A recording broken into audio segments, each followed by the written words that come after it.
Bismillah, alhamdulillah, vassalatu vassalamu ala rasulillah. Savol: Rasululloh sollallohu alayhi vasallam jannatga birinchi bo'lib kiradilarmi yoki Bilol radhiyallohu anhu kiradilarmi? Chunki hadisda oldimda kirib ketayotganingizni oyoq ovozlaringizni eshitdim degan hadis borku, shuni tushunmay qoldim.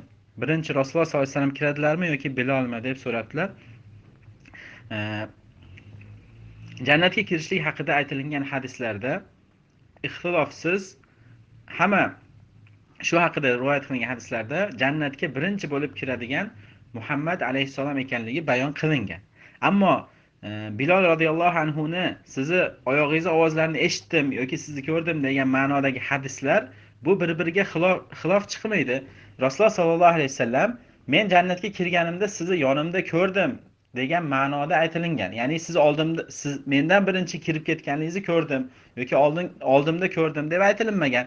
Balki jannatga kirganimda yonimda sizni oyog'ingizni ovozlarini yoki sizni o'zingizni ko'rdim degan ma'noda aytilingan. Shuning uchun jannatga birinchi bo'lib Rasululloh sollallohu alayhi vasallam kiradilar va u bilan birga kiradigan insonlar toifasini ichida o'sha Bilol radhiyallohu anhu ham bo'ladi. Ammo Bilol radhiyallohu anhu Rasululloh sollallohu alayhi vasallamdan oldin jannatga kirmaydilar, vallohu a'lam.